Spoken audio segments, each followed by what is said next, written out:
안녕하세요. 사연에 빠지다의 DJ 민영입니다. 오늘 사연자님은 사람이 겉으로만 봐서는 그 새까만 속을 절대 알 수 없다는 사실을 뼈저리게 느꼈다는데요. 과연 어떤 사연인지 들어보겠습니다. 오늘도 두 가지 사연 준비되어 있으니 끝까지 함께 해주시고요. 그럼 오늘의 사연 바로 시작할게요. 구독과 좋아요 잊지 말고 꾹 눌러주세요. 안녕하세요. 저는 이제 막 50대 줄에 들어선 가정주부입니다. 저도 40대까지는 사람이 활기도 있고 하고 싶은 것도 많고 그랬었는데 요즘은 이상하게 기분도 축축 처지고 아무것도 하고 싶지가 않아요. 이런 이야기를 남편과 아이들에게 했더니 다들 하나같이 한다는 말이 갱년기인 것 같다고 하더라고요.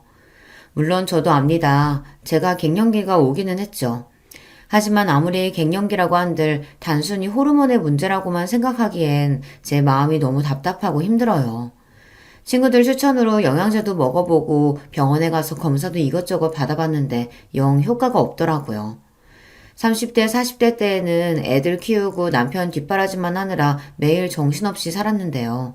그래서 우울한 줄도 모르고 살았어요. 그런데 이제 애들도 다 커서 대학도 다니고 자기들 생활도 생기니 저도 특별히 신경 쓸 게 없더라고요. 그래서 더 허전하고 우울한 건 줄은 몰라도 이상하게 별거 아닌 일에 기분이 상하고 서운하고 그래요. 최근엔 별것도 아닌 걸 가지고 큰딸에게 짜증을 냈어요. 큰딸이 남자친구가 생겨서 요즘 연애하느라 바빠요. 둘이 얼마나 좋으면 평일에도 매일 만나고 주말마다 나가더라고요. 처음엔 그러려니 했는데 집안에 일이 있어도 관심도 없고 데이트만 하고 다니니 은근 서운하더라고요. 그날은 저희 친정어머니 생신이었어요. 친정어머니께서 요양원에 계셔서 제가 새벽부터 음식해서 면회 갈 예정이었습니다. 남편은 택시 운전을 해요. 원래는 항상 남편이 요양원에 함께 가곤 했는데 하필이면 그날 남편 친구가 상을 당해서 전날 장례식장에서 하루 있다가 오게 됐어요. 혼자 택시를 타야 하나 버스를 타야 하나 고민을 하고 있는데 딸이 늦게까지 자는 모습이 보이더라고요. 저는 오늘은 데이트가 없나 싶어 슬쩍 다가가 부탁을 했습니다. 딸, 오늘 외할머니 생신인 거 알지? 엄마 음식 싸서 요양원 갔다 오려고 하는데 같이 갈래? 다른 날도 아니고 생신이니 손녀까지 같이 데려가면 어머니도 오랜만에 좋아하실 것 같아 부탁했습니다. 저는 딸에게 말하면서도 어쩐지 눈치가 보였어요. 자식들 어릴 때야 제가 굳이 말하지 않아도 제가 어디만 가면 졸졸 따라다녔었지만 이제 좀 컸다고 마트라도 한번 같이 가자고 말하기가 괜히 민망스럽더라고요. 공부하고 아르바이트하고 자식들도 바쁘고 힘든데 제가 괜히 귀찮게 하는 것 같아서요. 그런데 제 말에 딸이 귀찮다는 듯 이불을 덮어버렸어요. 그러더니 한다는 말이 싸가지가 없었습니다. 아, 엄마, 나 이따가 남친이랑 영화 보기로 해서 오늘은 안 돼. 오늘은 그냥 택시 타고 갔다 와. 내가 택시비 줄게. 오전 10시가 될 때까지 침대에서 빈둥거리고 있었으면서 갑자기 남자친구랑 약속이 있답니다. 영화 시간이 언젠데 요양원 면회 시간도 얼마 안 돼서 엄마 할머니 얼굴만 보고 금방 올 거야. 같이 잠깐 갔다가 너는 남친 만나러 가면 되지. 딸이 약속이 있다곤 했지만 그 시간까지 준비도 안 하고 뒹굴뒹굴 하고 있는 게 아직 여유가 있는 것 같아 저는 한 번 더 이야기했습니다. 아무래도 음식을 만들어 싸둔 게 양이 많아서 딸에게 차로 데려다 달라고 해야 할 것 같아서요. 엄마, 나도 계속 시험 기간에 아르바이트해서 너무 피곤해서 그래. 아, 오늘은 제발 좀 쉬자. 제 말이 듣기 싫은지 딸은 잔뜩 인상을 구기며 짜증을 냈습니다. 그 모습을 보니 저도 순간 욱하더군요. 너는 딸년이라는 게 어떻게 그렇게 너밖에 모르니? 네 외할머니가 너한테 어떻게 했는데? 아무리 정신없는 노친애라도 1년에 한 번이는 생일인데 소녀가 돼서 들여다볼 생각도 안 하니? 순간 저는 울분을 토해냈습니다.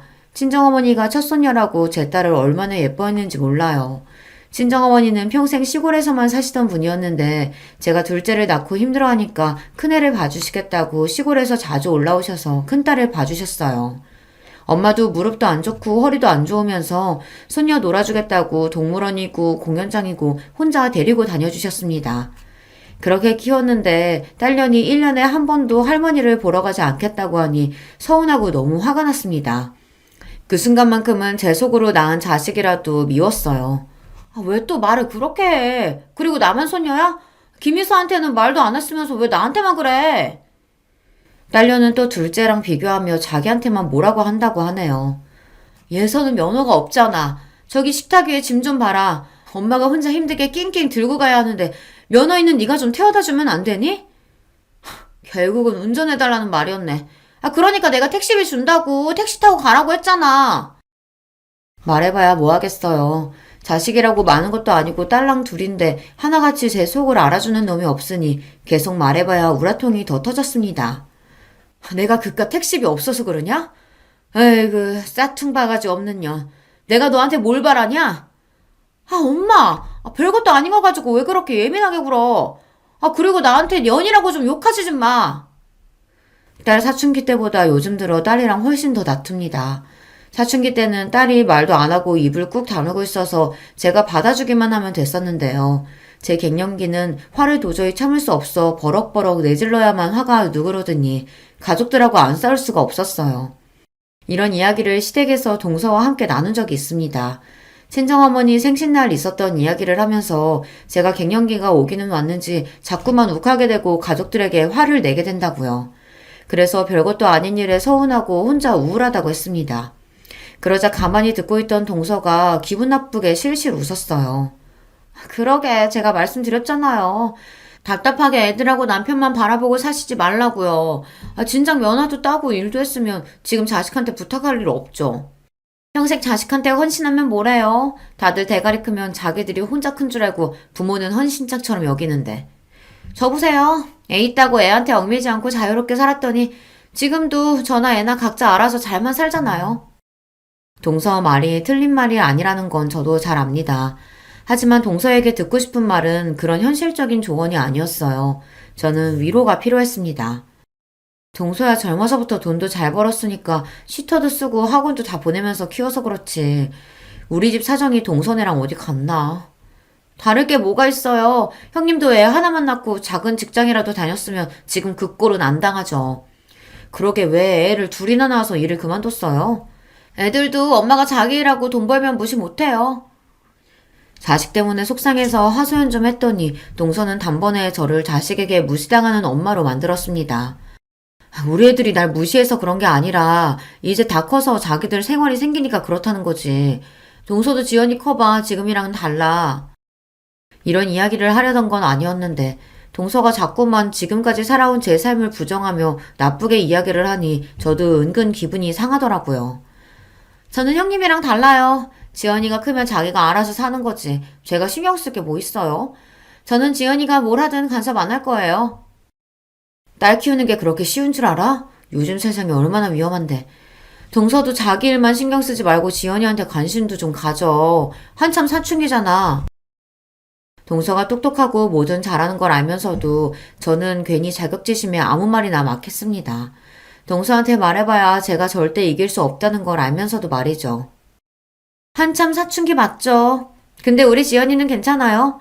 스트레스 풀라고 제가 병원에서 매일 피부 관리도 해주고 백화점에서 쇼핑하라고 제 카드도 줬어요.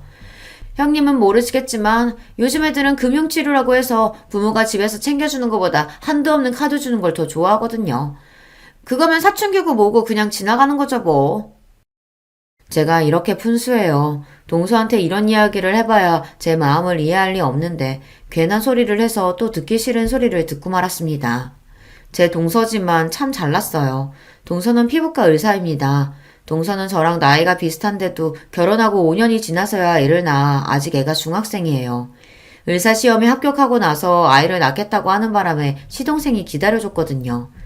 동서는 대단해요. 아이를 낳고도 낳은 지 일주일 만에 바로 병원에 출근했어요. 당시에 저는 아무것도 못하고 애 둘만 키우는 것도 힘들어서 정신이 없었는데 동서는 이제 갓 태어난 신생아를 남의 손에 맡기고 열심히 일했습니다. 그 덕분에 동서는 지금 강남에서 개인 병원을 운영 중이에요. 집도 한남동의 비싼 아파트에 살고 차도 외제차가 2대나 있는 걸로 알고 있습니다.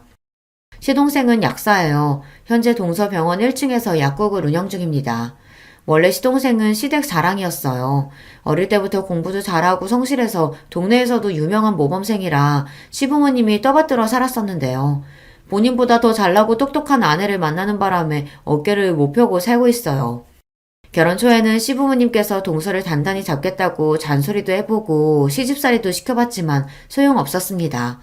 동서는 친정이 강남에서 유명한 땅 부자라 결혼할 때 시동생 명의로 아파트도 해주고 차도 사줬어요. 나중에 시동생 약국까지 차려주셨고요. 그렇다 보니 시부모님 입장에서는 깨갱하고 며느리를 상선으로 모시는 수밖에 없었죠. 한 번은 이런 적도 있었습니다. 동서가 조카를 낳고 얼마 되지 않아 시댁에 떡하니 찾아와 애를 좀 봐달라고 했어요. 본인이 교수가 되려면 미국에 1년 동안 연수를 꼭 다녀야 한다고요. 당신 뭐 하는 거야? 그거 안 된다고 했잖아. 애가 이제 태어난 지 100일도 안 됐는데 엄마가 애 두고 미국을 어떻게 가? 동서가 미국에 가는 게 시동생과 상의된 부분은 아니었는지 시동생은 동서를 다그쳤어요. 하지만 동서는 아랑곳하지 않았습니다. 어머니 이 사람 좀 보세요. 본인은 여기저기 학회며 출장이며 다 다니면서 저는 미국에 공부 좀 하러 간다는데 애로 발목 잡으면서 못 가게 해요. 동서와 시동생은 이미 한바탕 싸우고 왔는지 둘 다 격앙된 상태로 시댁에 와선 시어머니에게 다짜고짜 애를 봐달라고 했어요. 시동생은 동서가 미국 가는 건 절대 안 된다는 입장이었고요. 당신이 레지던트 잘 마무리하고 싶다고 해서 애도 안 낳고 기다려줬잖아. 근데 애 낳자마자 기다렸다는데 미국 가는 건 너무 이기적인 거 아니야? 더군다나 우리 애를 왜 우리 엄마가 봐? 평소 조용하고 말도 없는 시동생이 저렇게 화를 내는 모습은 저도 결혼하고 처음 봤어요. 아, 그럼 어떡해. 당신은 매일 약국 때문에 바쁘고 시토한테 1년을 맡길 수는 없잖아. 미국 가는 것도 우리 부모님이 지원해 주시는데 거기다가 애까지 봐달라고 할 순 없잖아. 동서와 시동생은 이미 서로 감정의 골이 깊어 보였습니다. 일과 육아 문제에 있어서 전혀 상의가 되지 않은 상황이었죠.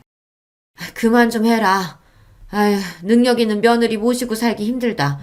꼭 그렇게 너 하고 싶은 대로 다 하고 살아야겠니? 제가 애 하나 낳았다고 하고 싶은 거 못할 건 또 뭐예요? 애 봐주기 싫으시면 놔두세요. 그냥 저희 부모님께 부탁드릴게요. 내가 지금 애 봐주기 싫어서 이러니? 애도 애지만 부부가 어떻게 1년이나 떨어져 살아? 앞으로 평생 살아야 하는데 1년 정도 떨어져 있는 게 뭐 어때요? 어차피 지금도 뭐 대단히 사이좋은 부부는 아니에요. 당시에 저도 애 둘 키우면서 힘들었던 때라 사실 동서가 부럽기도 했어요. 시부모님이나 남편에게 좋은 소리 못 들을 걸 알면서도 당당하게 본인이 원하는 바를 주장하는 게 멋져 보였거든요. 결국 시어머니께서 조카를 1년 동안 키워주시기로 하셨습니다. 동서는 그런 사람이에요. 본인이 원하는 게 있으면 무슨 수를 써서라도 꼭 해내고 마는 사람이었죠. 동서는 미국 연수를 끝내고 돌아와서 교수가 되자마자 병원을 나와 개업을 했어요. 그때도 시동생과 시부모님은 의아해했습니다. 애까지 어머니에게 맡기고 공부하겠다고 가더니만 결국은 와서 교수로 생활할 것도 아니고 바로 개업을 했으니까요. 교수님은 슬슬 놀면서 일할 줄 알았는데 이건 뭐 매일 수술에 학회에 수업까지 하루가 24시간이라도 모자라는 거 있죠? 너무 힘들다고 했더니만 아버지가 그냥 나와서 개업하라고 하더라고요. 어차피 가지고 있는 아버지 건물 놀리기 아깝다고. 그 김에 지연이 아빠 약국도 개업해주기로 하셨어요. 어머, 정말? 우리 아들 약국을 차려주신다고? 어머, 너무 감사하다. 잘됐다, 아들. 그때까지는 시동생이 남의 약국에서 월급쟁이로 일하고 있었는데 능력 있는 처가 덕분에 약국을 차리게 된 거죠. 동서가 미국에 가 있는 사이 시어머니는 매일같이 조카를 보면서 애 버리고 간 못된 년이라고 동서 욕을 하시더니만 약국 이야기에 웃음이 떠나질 않으셨어요. 어머니께서 1년이나 우리 지연이 봐주셨는데 당연히 그 정도는 해드려야죠. 나중에 약국이랑 병원 개원하면 자주 놀러오세요. 동서를 보면서 한 번 더 크게 느낀 게 돈이 참 좋은 거라는 겁니다. 동서처럼 머리도 좋고 능력도 있는 사람이 경제적으로도 여유가 있으니 어디서든 기죽을 일이 없더라고요. 결혼하고 5년 동안 아이를 낳지 않아도 당당하고 애를 낳자마자 남편과 아이를 두고 미국에 가도 당당하고 그러고 돌아와 돈으로 모든 보상을 하고 나니 다들 한마디도 안 하더라고요. 물론 그런 동서를 보면서 저도 사람인지라 자존심이 상할 때도 있고 자격지심이 느껴질 때도 있었어요. 그럴 때마다 저는 애써 웃어 넘겼습니다. 차이가 나도 너무 차이가 나다 보니 저는 아예 동서와는 다른 세상 사람이라고 생각하는 편이 편했어요. 그런데 저도 나이가 들고 갱년기라 예민해서인지 몇 년 전부터 동서의 행동이 거슬리기 시작했어요. 최근 저희 친정어머니께서 돌아가셨습니다. 부모님의 죽음이라는 게 누구에게나 충격적이지만 저는 특히나 어머니께서 오랫동안 요양원에서 생활하시다 돌아가신 거라 더 마음이 안 좋고 죄송했어요. 자식으로서 항상 받기만 하고 해드린 게 너무 없다는 마음이 들어서요. 그러다 보니 장례식만큼은 어머니께서 원하시는 대로 해드리고 싶었습니다. 어머니는 요양원에 가시기 전까지 50년을 넘게 살았던 고향에 묻히고 싶어 하셨어요. 거기에 친정아버지 묘도 있거든요. 어머니는 치매기가 있어서 정신이 오락가락 하시던 와중에도 항상 죽으면 고향 땅 아버지 옆에 있고 싶다고 하셨습니다.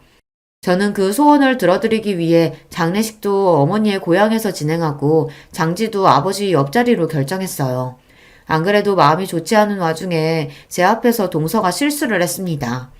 지금도 그때만 생각하면 성질이 나서 자다가도 벌떡벌떡 일어나요.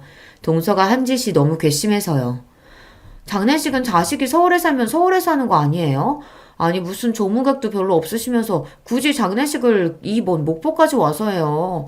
아 바빠 죽겠는데 환자들 일정 변경하느라 죽는 줄 알았잖아요. 당신은 무슨 그런 소리를 해? 왜? 내 말이 맞잖아. 아 다들 바쁜 사람들인데 무슨 장례식을 목포에서 해? 동서는 오자마자 저에게 위로의 말 한마디 없이 자기 하소연만 하기 바빴습니다. 저는 더 말할 힘도 없어서 대충 고생했다고 했어요. 바쁘면 안 와도 되는데 멀리까지 오느라 고생했어요. 서방님, 동서 와줘서 고마워요. 얼른 식사부터 해요. 마음 같아서는 너 같은 거 안 와도 된다고 소리치고 싶었지만 어쩌겠어요. 저런 것도 가족인걸요. 저는 애써 고생했다고 어깨를 다독이며 육개장이라도 한술 뜨라고 자리를 안내했습니다. 그런데 그때 동서가 미간을 확 구기더니 갑자기 코를 잡았어요. 아니요, 저 안 먹어요. 이거 무슨 냄새야? 뭔지 몰라도 냄새가 너무 지독해서 여기 앉아서는 먹고 싶지 않아요. 여보, 그만 좀 해. 형수님도 마음 안 좋으시고 정신 없으실 텐데 왜 그렇게 호들갑을 떨어? 저희 고향에서는 장례식이든 결혼식이든 집안에 손님들을 부르면 항상 홍어를 내놔요. 그러다 보니 장례식장에 홍어전 냄새가 좀 났나 봐요. 그걸 가지고 동서가 학을 떼며 난리를 치더군요. 내가 바빠 죽겠는데 여기까지 와서 이런 냄새 나는 데서 밥까지 먹어야겠어? 형님, 저 도저히 안 되겠어요. 저 그냥 나가서 따로 밥 먹고 올게요. 동서는 아예 잠시도 못 있겠다고 인상을 구기더니만 정말로 나가서 식사를 했어요. 시동생은 저 사람이 워낙 유난하다고 죄송하다고 사과했지만 저는 이미 마음이 상했습니다. 아무리 사람이 개념이 없고 상식이 없어도 그렇지 어떻게 남의 장례식장에 와서 저런 소리를 대놓고 할 수 있을까 싶더라고요. 그때부터였어요. 동서와는 웬만하면 상종하지 말아야겠다 싶었던 게 말이죠. 그런데 제 마음과는 달리 문제가 좀 생겼습니다. 동서 앞에서 제 자존심이 산산이 부서지는 사건이 있었어요. 어머니가 돌아가시고 나서 제 마음이 자꾸만 헛헛하고 갱년기로 예민해지는 게 스스로 너무 싫어서 아르바이트를 시작했어요. 아는 사람이 하는 반찬 가게에서 오전에 일을 도와줬습니다. 생각보다 일이 재밌더라고요. 지난 20년 동안 가족들을 위해 음식은 많이 해봤지만 내가 만든 음식을 사람들이 돈을 주고 사 먹고 맛있다고 해주는 건 처음이니까요. 가게 사장님도 제가 오고 나서 매출이 늘었다고 하니 은근 기분이 좋았습니다. 그러던 중 아르바이트가 끝나고 집에 가는 길에 시댁에 잠깐 들렸어요. 반찬 가게에서 가져온 반찬을 시부모님께도 좀 나눠드리려고요. 그런데 때마침 시댁 주차장에서 동서가 나오더군요. 시부모님이 김치 가져가라고 해서 잠깐 들렸다고요. 그러면서 제 손에 들린 쇼핑백은 뭐냐고 물었어요.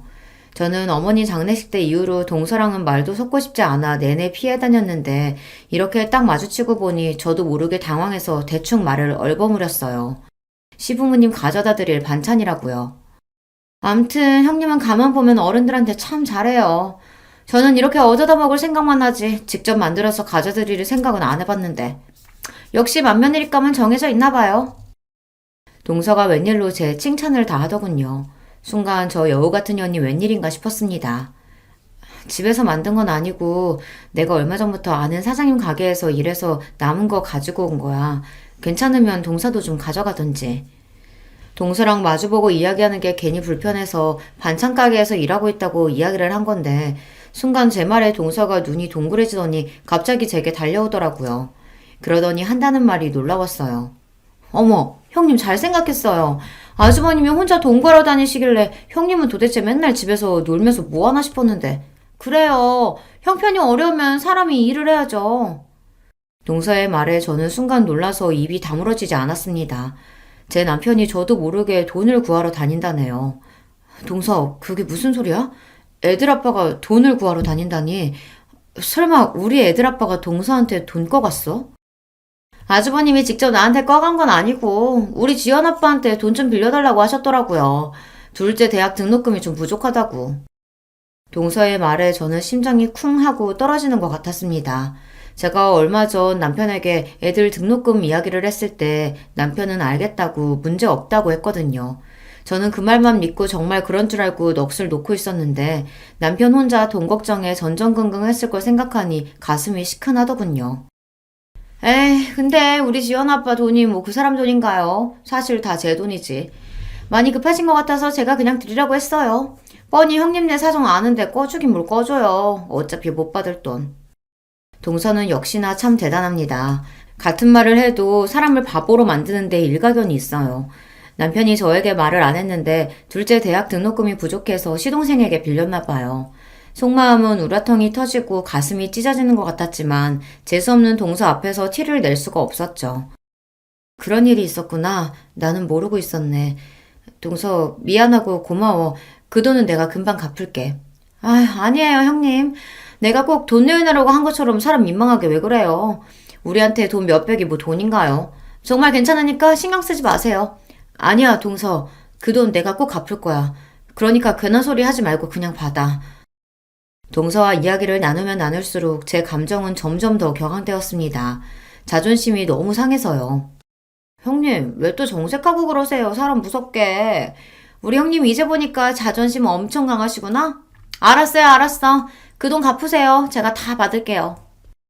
동서는 대단히 인심이라도 쓰는 것처럼 돈을 받겠다며 실실 웃었어요. 제가 그동안 참 멍청했습니다. 매일 살 비비고 사는 남편이 무슨 생각을 하고 사는지도 모르고 저 혼자 갱년기니 뭐니 하면서 세상 편한 소리나 하면서 살았어요. 그날 저녁 저는 남편에게 동서와 있었던 일을 조심스럽게 이야기했습니다. 그렇게 힘들면 말을 하지 왜 끙끙 앓았냐고요. 그러자 남편은 오히려 제 걱정을 했어요. 동서가 또 기분 상하게 한 건 아니냐고 말이죠. 당신 장모님 돌아가시고 힘들어하는 거 뻔히 아는데 거기다가 대고 돈 이야기를 어떻게 해. 그때는 수금이 늦어져서 그런 거니까 걱정하지 마. 내가 금방 그 돈 갚을 거니까.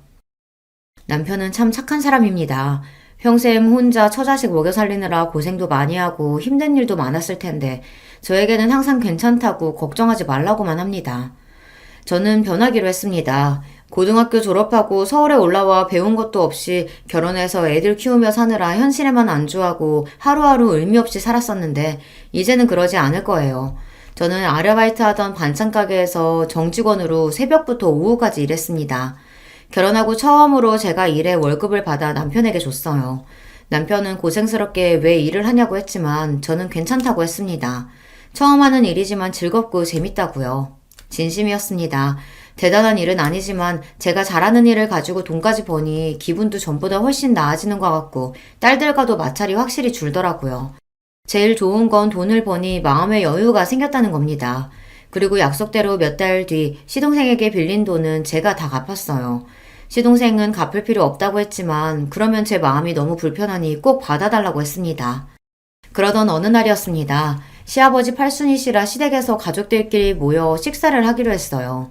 원래는 동서가 해외여행을 가자고 이야기했었는데 시아버지께서 최근 무릎이 안 좋아 수술하시는 바람에 여행은 안 가기로 하고 가까운 친인척만 모여 식사를 하기로 했습니다. 사실 저는 다행이다 싶었어요. 시아버지께서 아프신 건 안타깝지만 다 같이 해외여행을 가는 건 솔직히 부담됐거든요.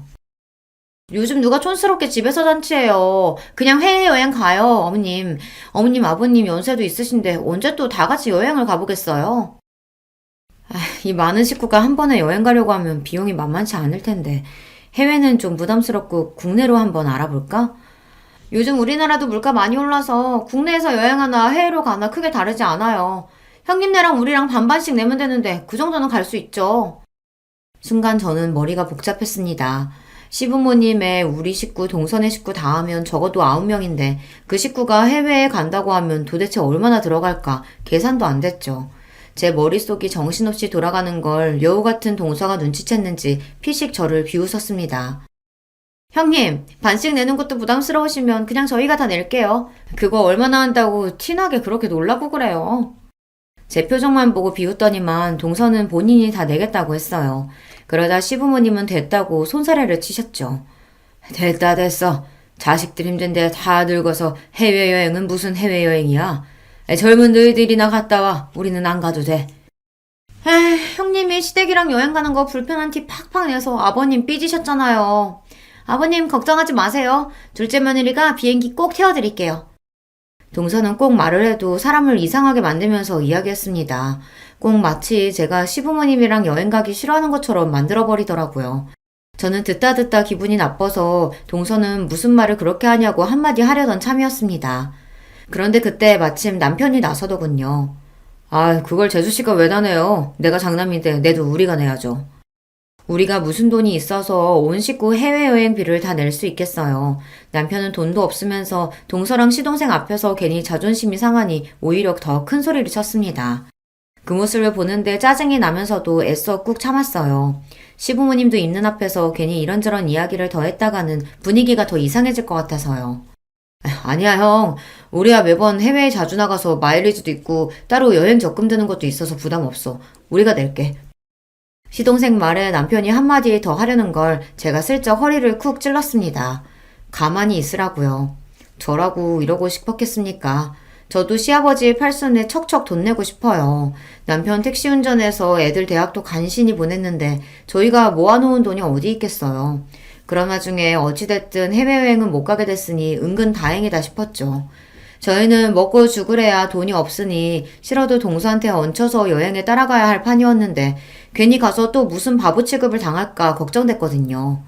시아버지께서 갑작스럽게 수술을 하시는 바람에 몸도 마음도 회복이 되질 않으셔서 이번 팔순은 더 신경이 쓰였습니다. 시아버지도 연세가 들기는 드셨는지 그 강하셨던 분이 이제 죽을 때가 된 것 같다고 자꾸만 죽는 소리를 하시더라고요. 제가 동서처럼 대학도 못 나오고 능력이 있는 것도 아니지만 딱 한 가지 동서보다 잘하는 게 있어요. 바로 음식입니다. 어머니에게 손맛을 물려받아 음식은 제법 해요. 시부모님도 제가 한 음식이라면 입맛에 맞으신다고 밥풀도 하나 남기지 않으시고 드세요.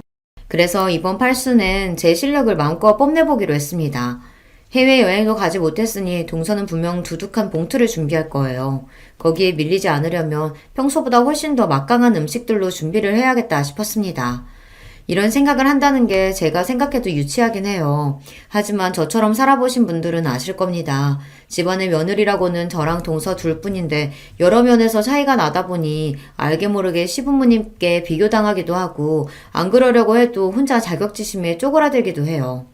제가 할 수 있는 건 고작 몸으로 때우는 것뿐이지만 그거라도 잘하고 싶었습니다. 저는 시아버지 팔순 일주일 전부터 장을 보고 메뉴를 준비했어요. 장을 보고 있는데 동서한테 연락이 왔길래 음식 준비하느라고 장을 보고 있다고 했더니만 저더러 뭐하러 사서 고생하냐고 하더라고요. 아, 형님은 답답하게 왜 그런 짓을 하세요? 요즘 출장 뷔페랑 배달 음식이 얼마나 잘 돼 있는데요. 우리 그냥 시켜서 먹어요. 출장 뷔페나 배달 음식도 좋지. 근데 동서도 알잖아. 아버님 밖에 음식 안 좋아하시는 거. 다른 날도 아니고 팔순 생신인데 그냥 집에서 준비하지 뭐. 동서도 그날 시간 괜찮으면 일찍 와. 얼마 전 명절에 동서 말대로 제사 음식을 배달시켰다가 시아버지에게 저만 혼났어요. 매번 하던 거 귀찮아서 그걸 돈 주고 샀냐고요. 다행히 시어머니께서 나서서 힘들어서 이번에만 샀다고 이야기하고 대충 넘어가긴 했지만 원래 시아버지는 밖에서 사다 먹는 음식을 싫어하십니다. 그냥 사 먹고 한번 욕 먹으면 되지. 형님은 피곤하게 사신다니까. 어쨌든 음식은 형님이 하기로 한 거니까 형님이 알아서 하셔야지. 제가 일찍 뭐하러 가요. 저는 그 전날도 출근이라 힘들어요. 저는 그냥 시간 맞춰서 갈게요. 동서에게 기대하지도 않았습니다. 제가 음식을 준비한다고 하면 동서는 사먹는 게 훨씬 좋다고 할 줄 알았어요. 대충 시아버지에게 욕 한 번 먹으면 끝날 일이라고요. 동서야 그렇죠. 욕을 먹어도 제가 먹고 본인은 봉투나 휙 들이면 그만이니까요. 저는 더 듣고 싶지 않아 대충 알겠다고 대답하고 전화를 끊었습니다. 생각이 있는 사람이면 시아버지 형제분들도 오시니 알아서 오겠지 싶어서요. 그런데 제가 동서를 몰라도 한참 모르고 있었더군요. 시아버지 팔순 당일 동서는 손님들 오시기 30분 전에야 시댁에 왔습니다. 정말 손님처럼 말이죠. 둘째, 너는 아무리 바빠도 그렇지 큰애랑 나랑 음식하느라 정신없는 거 뻔히 알면서 오늘만큼은 좀 일찍 오지 그랬냐. 동서에게 이야기해봐야 소용없다는 걸 시어머니도 아시다 보니 웬만해서 동서에게 잔소리를 잘 안 하시지만 그날만큼은 제가 며칠 전부터 음식 준비하느라 고생한 걸 다 보셨으니 일부러 저 들으라고 동서에게 한 소리 하시는 것 같더라고요. 하지만 그런 말에 신경 쓸 동서가 아니었습니다. 어머님도 참 요즘에 어떤 시대인데 음식하는 거 가지고 잔소리를 하세요. 그리고 제가 보통 며느리예요? 바쁜 의사 며느리인데 이 정도는 이해해 주셔야죠.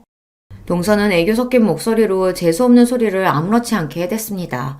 시어머니는 아이고 아이고 소리만 두어 번 내시더니 답답하다는 듯 주방을 나가버리셨어요. 어머, 뭘 이렇게 많이 하셨어요? 식구도 얼마 없는데 대충 먹을 거만 하시면 되지. 쓸데없이 가짓수는 왜 이렇게 많이 하셨대? 동서는 시어머니께서 주방을 나가시자마자 무슨 검사라도 하러 온 사람처럼 이것저것 맛을 보더니 굳이 쓸데없는 음식까지 뭐하러 이렇게 많이 했냐입니다. 저는 허리도 한번 못 펴고 준비를 했는데 고생했다는 말도 없이 저 따위로 말하니 사람이 순간 기분이 확 상하더군요. 동서는 살림의 살자도 모르고 음식이라고는 해본 적도 없어서 잘 모르나 본데 잔치 음식에는 다 기본 구성이라는 게 있는 거야. 여기 쓸데없는 음식은 하나도 없어. 아, 그래요? 누가 보면 호텔 주방장이라도 모신 줄 알겠어요. 제 말이 기분이 나빴는지 동서는 곧바로 얼굴을 구기더니 비아냥거리더군요. 그날만큼은 저도 동서에게 지고 싶지 않았습니다. 사람이 아무리 바쁘고 일이 많아도 뻔히 제가 시아버지 생신상을 준비한다는 걸 알고 있었으면서 손님처럼 와서 얻어먹으려고만 하는 꼴이 얄미웠거든요. 음식 그만 좀 만지작거리고 앞침 하나 좀 매. 이거 다 가져다 놔야지. 음식이 쓸데없는 것만 있네, 먹을 게 없네 하는 소리를 짓거리더니만 자꾸만 손으로 음식을 덥석덥석 집어먹는 꼴이 기가 막혔어요. 저는 옆에 있던 앞치마를 동서에게 건넸습니다. 하나씩 들고 거실로 나르자고요. 그런데 그때 제가 건넨 앞치마를 툭 내려놓은 동서가 기가 막힌 소리를 했습니다. 형님이 다 알아서 한다고 하시더니 왜 자꾸 저한테 시키세요? 제가 남들처럼 주방에 들어가서 음식이나 하려고 이렇게 뼈 빠지게 공부한 줄 아세요? 음식 같은 건 형님처럼 못 배운 사람이나 하는 거죠. 전 아버님 드리려고 용돈 두둑히 챙겨왔거든요. 일은 몸으로 대충 때우시는 형님이 다 하세요. 세상에 동서가 싸가지 없는 거야 진작 알고 있었지만 이 정도일 줄은 몰랐습니다. 동서는 자기 할 말만 내뱉더니 그대로 몸을 돌려 거실로 나가려고 했어요. 순간 욱한 저는 저도 모르게 동서의 머리채를 잡았습니다. 형님! 지금 뭐 하는 거예요? 이거 안 나요? 야, 너 뚫린 입이라고 아무 말이나 하면 되는 건 줄 알아? 너 내가 지금까지 예뻐서 봐준 줄 알아? 이게 돈 좀 있다고 어디서 유세야! 저도 제가 이런 행동을 할 줄은 꿈에도 몰랐습니다. 너무 화가 나고 짜증이 나니 손이 저절로 동서의 머리채를 흔들고 있더군요. 그 순간 시어머니께서 부르시는 소리가 들렸습니다. 손님들 오셨다고요. 저는 놀라서 잡고 있던 동서의 머리채를 확 놓아버렸습니다. 저는 애써 당황한 채를 숨기며 동서를 쏘아봤어요. 한 번만 더 내 앞에서 재수없게 굴었다간 가만히 안 둘 거니까 그런 줄 알아. 저는 당당하게 제 할 말을 하고 동서보다 앞서 거실로 나갔습니다. 그때까지도 혹시나 동서가 뒤에서 달려들기라도 할까봐 겁이 나서 심장이 쿵쿵 크게 뛰었어요. 하지만 이미 벌어진 일이었습니다. 앞으로 동서가 저에게 무슨 짓을 하든 저도 더는 봐주지 않기로 했어요. 저는 곧장 거실로 나가 손님들에게 인사부터 드렸습니다. 그때 뒤에서 급하게 뛰어오던 동서의 인기척이 저에게도 들렸지만 애써 모른 척 했습니다. 저는 거실에 식사 준비를 하면서도 연신 동서를 흘깃거렸어요. 제가 머리채까지 잡았으니 절대 가만히 있을 동서가 아닌데 가만히 있는 게 이상해서요. 물론 동서도 생각이 있다면 어른들 있는 앞에서 행패를 부리지는 않겠지만 내내 불안했습니다. 그런데 역시나 그냥 넘어갈 동서가 아니었죠. 갑자기 제가 만든 갈비찜을 먹더니 욱하는 소리를 냈어요. 그러더니 한다는 말이 가관이었죠. 형님, 이게 뭐예요? 이거 파리 아니에요? 음식을 어떻게 했으면 파리가 들어간지도 모르고 먹으라고 내놔요. 뭐? 그게 무슨 소리야? 갑자기 파리라니. 순간 거실에 있던 시부모님과 손님들은 일제히 동서 손에 들린 파리를 쳐다봤어요. 그런데 동서 말이 사실이었습니다. 제가 만든 갈비집에서 새까만 파리가 나왔어요. 저는 놀라서 그럴 리 없다고 음식을 확인했습니다. 그때였어요. 동서는 다른 접시에 있던 잡채도 한 입 먹어보더니 욱소리를 내며 뱉었습니다. 어머, 이건 또 뭐야? 형님, 잡채 간 보신 거 맞아요? 간장을 얼마나 부었는지 짜서 도저히 못 먹겠네. 아버님, 어머님, 잡채 드시지 마세요. 이걸 도대체 어떻게 먹으라는 거야? 동서는 갈비찜에 이어 잡채까지 들먹이며 꼬투리를 잡았습니다. 저는 그제야 정신이 들었습니다. 동서 인연이 제가 지 머리채를 좀 잡았다고 작정하고 제 음식을 모함하는 것 같더라고요. 동서 무슨 소리야. 내가 다른 거 몰라도 잡채간은 몇 번을 봤는데 짜긴 뭐가 짜다고 그래. 짜니까 짜다는 거지. 제가 뭐 없는 소리라도 지어내는 줄 알아요? 이상하면 형님이 먹어봐요. 그럴 리 없었습니다. 갈비찜에 파리가 들어간 건 음식의 뚜껑을 열어놔서 그럴 수도 있겠다 싶지만 잡채가 먹지 못할 정도로 간이 안 맞을 리 없어요. 제가 다른 건 몰라도 잡채 하나는 자신 있거든요. 그런데 그때 금방 잡채를 드신 시어머니께서 조심스럽게 이야기를 하셨습니다. 어머, 큰애야. 잡채가 너무 짜기는 하다. 네가 이것저것 음식한다고 바쁘더니만 실수로 간장을 더 넣었나 봐. 아무래도 믿을 수 없어 저는 제 젓가락으로 잡채를 먹었습니다. 그런데 동서 말이 맞았어요. 잡채가 짜도 너무 짜더라고요. 말도 안 돼. 그럴 리가 없는데. 형님이 음식하느라 힘들어서 실수했나 봐요.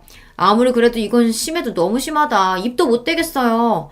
아버님, 우리 대충 배 채운 것 같은데 그냥 나가서 2차 할까요? 제가 분위기 좋은 막걸리 집으로 안내할게요.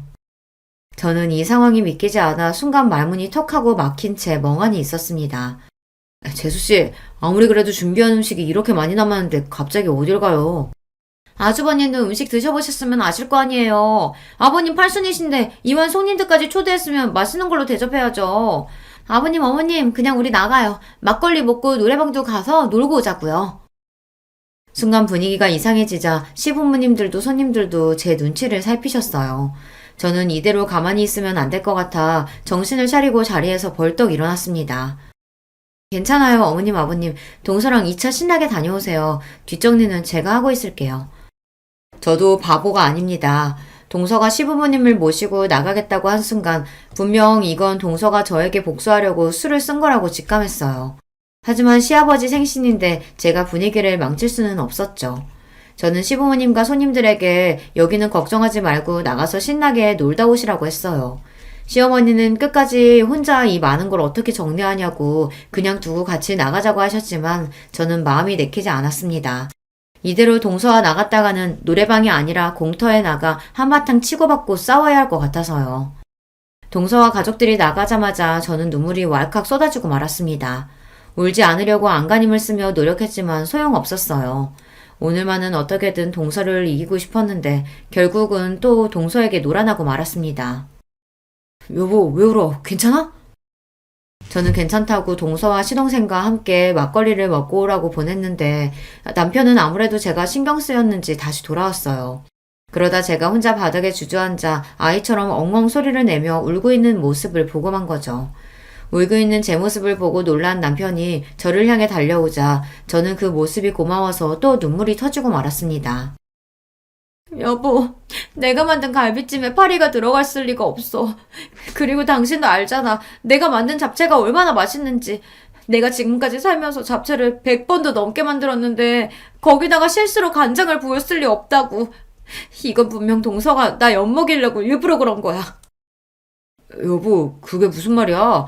재수씨가 왜 당신을 일부러 엿먹이려고 했겠어? 눈물을 펑펑 쏟으며 웅얼거리는 제 말에 남편은 무슨 소리냐고 자세하게 이야기해보라고 했습니다. 남편의 다정함에 기대해 저는 오늘 주방에서 있었던 일을 그대로 다 말했어요. 동서가 늦게 와서는 내 음식 가지고 듣기 싫은 소리를 하길래 하도 열받아서 머리채를 잡았다고요. 그랬더니 동서가 화가 나서 일부러 내 음식에 장난질하고 시부모님 모시고 나간 것 같아. 평소 동서가 하는 짓을 봤을 땐 분명해. 제 이야기를 들은 남편은 눈이 휘둥그레졌습니다. 평소 누구에게도 싫은 소리 한마디 못하는 제가 흥분해서 동서의 머리채까지 잡았다는 말에 남편도 많이 놀라나 보더라고요. 그러더니 남편이 한다는 말이 놀라웠습니다. 재수씨, 이 여자 이거 진짜 안 되겠네. 어디 감히 천사 같은 우리 와이프를 가지고 놀아. 여보, 걱정하지 마. 내가 재수씨, 아니 그 여자 코를 아주 납작하게 만들어줄게. 그때까지는 저도 남편이 무슨 소리를 하는 건가 싶었습니다. 저도 동서 때문에 화가 나긴 했지만 남편이 무슨 수로 동서의 코를 납작하게 해주겠다는 건가 싶어서 남편에게 물어봤습니다. 무슨 계획이 있는 거냐고요. 당신은 걱정하지 말고 딱 기다려. 내일이면 다 해결될 테니까. 남편답지 않게 단호하게 말하는 모습에 뭔가 믿는 구석이 있는 것 같긴 했지만 바로 다음날 남편은 생각지도 못한 폭탄 발언을 했습니다. 다음날 저녁 남편은 시댁으로 저와 동서를 모두 수집했어요. 어제 생일이라고 거하게 상도 차려주고 막걸리에 노래방까지 가서 신나게 놀았으면 됐지. 오늘은 또 무슨 일로 식구들을 다 불러 모았어? 아버님은 무슨 일이냐고 연신 물으셨습니다. 그러자 남편은 들고 있던 봉투에서 웬 사진들을 꺼내 바닥에 던지듯 뿌렸습니다. 그러더니 한다는 말이 충격적이었어요. 아버님, 어머님, 놀라지 말고 들으세요. 이게 바로 아버님, 어머님이 예뻐했던 둘째 며느리의 진짜 모습이니까. 남편의 말에 자리에 있던 시부모님과 저는 의아한 얼굴로 바닥에 떨어진 사진을 주었습니다. 뭐야, 둘째야. 이게 다 뭐냐? 이 남자들은 누군데 너랑 이러고 있는 거야? 네? 무슨 말씀이세요, 어머님? 남자라뇨? 남편이 뿌린 사진 안에는 술에 잔뜩 취한 동서가 양쪽에 젊은 남자들을 끼고 웬 술집에서 나오는 사진이었어요. 그 사진을 확인한 시부모님은 곧장 동서를 쏘아보았고 동서는 놀라 사진을 구겼습니다. 그러더니 한다는 소리가 기가 막혔어요. 어머, 아주버님, 이게 다 뭐예요? 아주버님 혹시 스토커예요? 남의 사진을 이렇게 마음대로 찍으면 어떡해요? 모 눈에는 뭐만 보인다더니 스토커는 무슨. 아버지, 어머니, 그 사진 속 술집 보통 술집 아니에요. 돈만 주면 젊은 남자들이랑 술 먹고 노는 룸사롱이라고요. 그랬습니다. 알고 보니 얼마 전 남편이 손님을 태우고 강남에 갔다가 우연히 한 술집 앞에서 동서를 보았답니다. 남편은 동서 병원이 강남에 있으니 일이 끝나고 한잔 했나 보다 싶어 아는 체 하려고 했대요. 동서가 술에 많이 취했으면 집에 데려다 주려고요. 그런데 그때 동서 뒤에서 웬 젊은 남자들이 나타나더니 동서를 부축해 남편이 운전하는 택시를 잡았답니다. 그러더니 동서를 남편의 택시 뒤에 태운 거예요. 동서를 태운 남자들은 딱 봐도 동서의 동료가 아닌 것 같았답니다. 생김새도 의상도 범상치 않았대요. 뒷좌석에 탄 동서는 술을 얼마나 많이 먹었는지 취해서 남편을 알아보지도 못했답니다. 남편이 이런저런 말을 거는데도 아예 알아듣질 못했대요. 그날 남편은 곧바로 시동생에게 연락해 동서를 데려다 줬답니다. 그리고 남편이 강남에서 본 광경을 그대로 이야기한 거예요. 남편의 말에 시동생은 뭔가 짐작가는 게 있었는지 본인이 알아볼 테니 남편에게는 걱정하지 말라고 했답니다. 그러고 보니 시아버지 팔순날 시동생의 표정이 어둡기는 했어요. 동서와 일절 이야기를 나누지도 않았고요. 이거 내가 찍은 게 아니라 종혁이가 재수씨한테 사람 붙여서 찍은 거예요. 아주 주말마다 호스트바 가서 신나게 노셨더라고요. 거짓말할 생각은 애초에 하지 마요. 사진은 이거 말고도 엄청 많으니까. 그날 이후 시동생은 동서가 술집에 다닌다는 증거를 찾기 위해 사람을 붙였답니다. 그리고 이혼을 준비하고 있었어요. 말도 안 돼. 당신들이 어떻게 나한테 이럴 수가 있어? 호스트바가 뭐, 돈 있으면 여자가 갈 수도 있지. 동서는 시부모님도 계신 앞에서 더러운 본색을 드러냈습니다. 바닥에 떨어진 사진을 벅벅 찢으며 자기는 잘못한 게 없다고 뻔뻔하게 굴었어요. 저는 동서의 뻔뻔함에 소름까지 돋았습니다. 아이고, 이게 다 무슨 일이라니. 동서가 숨겨왔던 진짜 모습이 드러나자 시부모님도 놀라서 뒷목을 잡으셨어요. 얼마 뒤 동서와 시동생은 이혼했습니다. 시동생은 알게 모르게 동서랑 살면서 쌓인 게 많았는지 동서의 귀책 사유들을 샅샅이 찾아내 법원에 제출했습니다.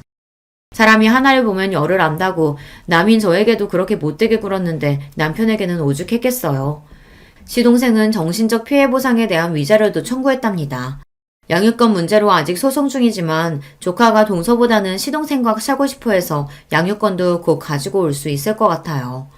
저는 살다 누군가의 이혼을 이렇게 응원하게 될 줄은 몰랐습니다. 저도 웬만하면 자식을 위해서라도 부부가 서로를 이해하고 화목하게 살아야 한다고 생각하는 사람이지만 동서는 아니에요. 사람이 많이 배우고 직업도 의사면 뭐래요. 인간이 덜 되는걸요. 여러분도 시동생이 동서와 이혼하길 잘한 거라고 그런 여자랑 살았으면 더 불행했을 거라고 응원하는 댓글 좀 많이 달아주세요. 여러분의 댓글이 우리 가족에게는 큰 힘이 될 겁니다. 끝까지 우리 가족 이야기 들어주셔서 감사해요. 여러분의 가정에는 언제나 즐거운 일만 가득하시길 바랄게요. 저는 어느덧 40대에 접어든 직장인입니다. 저는 학창시절에 참 재미없는 학생이었어요. 공부밖에 모르고 연애도 할 줄 몰라서 초중고에 이어 대학교를 졸업할 때까지도 도서관에서만 살았습니다. 뒤늦게 군대에 다녀올 때까지 흔히 말하는 못쏠, 모태솔로였습니다. 태어나서 한 번도 연애를 해본 적이 없다는 뜻입니다. 그런 저에게도 결혼을 할 기회가 찾아왔습니다. 아내와는 집안 어른을 통해 주선된 선자리에서 처음 만났어요. 교사로 한동안 재직하셨던 큰아버지의 제자라고 하더라고요. 큰아버지는 그녀의 중학교 시절 담임 선생님이었는데 이렇게 참하고 착실한 처녀가 없는데 자라면서 저처럼 연애도 제대로 못하고 이날까지 시집을 안 가고 있었다고 하네요. 그러다가 제가 군대를 전역하고 사회인이 되었을 무렵 큰아버지께서는 그런 저를 눈여겨보시다가 자신의 애제자와의 만남을 주선시켜 주셨습니다. 처음 만난 아내의 모습은 정말 아름답게 그지없었습니다. 왜 이런 아리따운 여인이 이제껏 시집도 못 가고 연애다운 연애도 제대로 못 해봤는지 이해할 수가 없었습니다. 공부밖에 모르던 샌님인 저에게는 아깝다는 생각마저 들 정도였습니다. 그런데 대화를 좀 나눠보니 확실히 남자랑 대화하는 게 어색해 보이긴 했습니다. 대화도 툭툭 끊어지고 무엇보다 저를 그다지 마음에 들어하지 않는 것 같아 보였습니다. 그러면 오늘은 이만 이렇게 일어날까요? 네, 다음에 봬요. 뻘쭘한 분위기를 더 못 견딘 제가 자리를 펴하는 제안을 했고 그녀는 상투적인 다음에 보자는 말로 인사를 나눈 뒤 그날은 그렇게 헤어졌습니다. 어색해하던 그녀의 모습을 떠올리면서 이번 만남도 물 건너 갔구나 싶었습니다. 그런데 며칠이 지나서 그녀에게서 먼저 문자가 와 있었습니다. 준석 씨, 그날 잘 들어가셨어요? 우리 다음에 보기로 했는데 언제가 좋을까요? 저는 당연히 그녀가 첫 만남에서 헤어질 때 한 다음에 보자는 말이 그냥 예의상 인사치레로 하는 말이라고 생각했는데 그녀는 진심으로 한 말이었습니다. 아, 봐요 우리. 언제가 좋을까요? 저는 오늘도 괜찮은데. 네? 오늘이요? 좋아요. 그럼 오늘 봐요. 그녀는 잠시 망설이는 듯 하더니 이내 당일에 바로 보자는 제안을 수락했습니다. 그런데 그녀가 먼저 연락을 해온 것임에도 불구하고 그 자리는 어색하기 그지없었습니다. 참 지금 생각하면 제가 할 말은 아니지만은 그녀는 확실히 남자를 많이 못 만나본 티가 나는 사람이었습니다. 그때 당시에는 저는 마음에 안 들어 한다고만 생각이 들게 행동을 했으니까요. 그러다가도 지금처럼 이렇게 먼저 연락이 오기도 했다가 막상 만나면 어색해하고 헷갈리는 점이 한두 가지가 아니었습니다. 저도 연애 경험이 없다 보니 답답해 미칠 지경이었는데 어느 날은 더 참지 못하고 그녀에게 솔직하게 얘기했습니다. 미주씨, 혹시 제가 마음에 안 드는데 큰아버지 입장 생각해서 자꾸 나오시는 거면 안 그러셔도 돼요. 우리 그래도 알 거 다 아는 성인인데 서로 시간 낭비하지 말고 솔직하게 얘기합시다. 네? 아니, 저는 그게 아니라 마음에 안 든다고 한 적 없는데 준석 씨는 제가 마음에 안 드시나요? 네? 아니요. 그런 뜻이 아니고. 그러면 미조 씨는 제가 마음에 든다는 말씀이세요?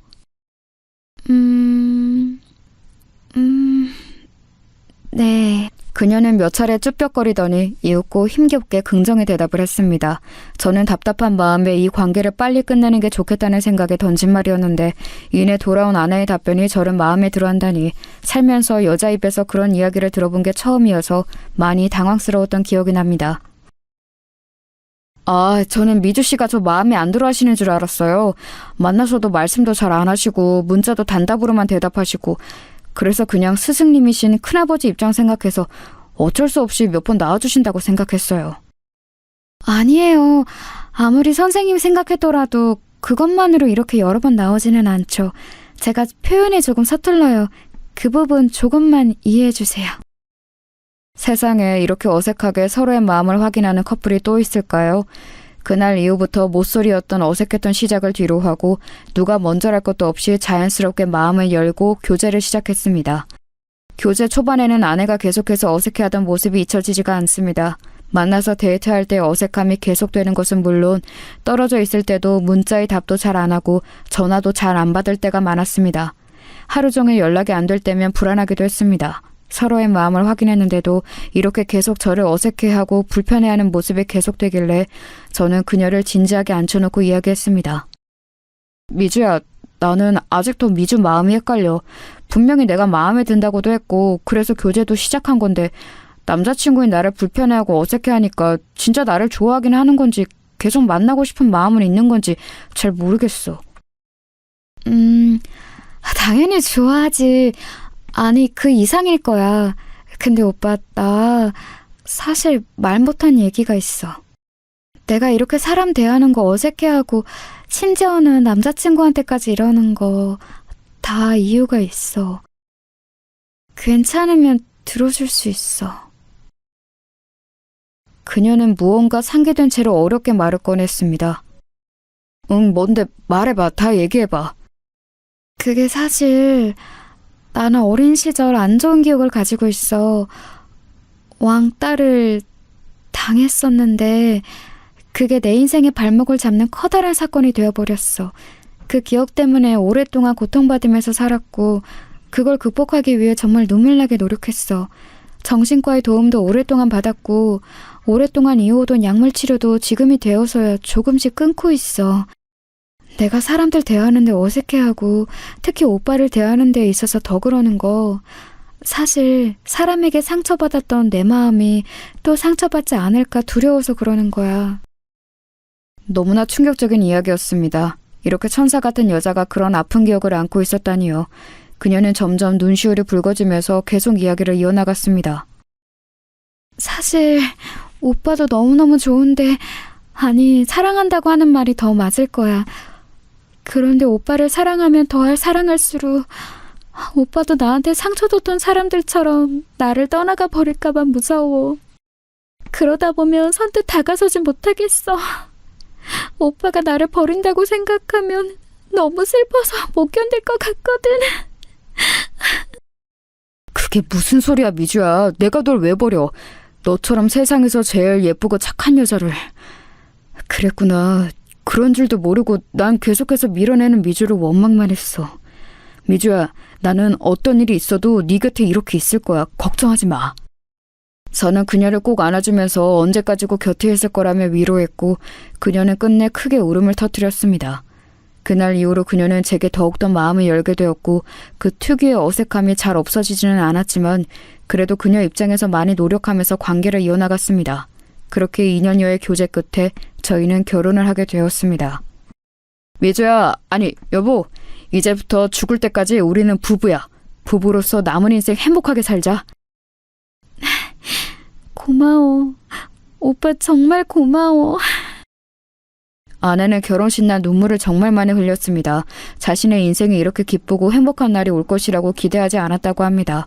그리고 무엇보다도 저희 만남을 주선해 주셨던 큰아버지가 정말 문자 그대로 펑펑 우셨습니다.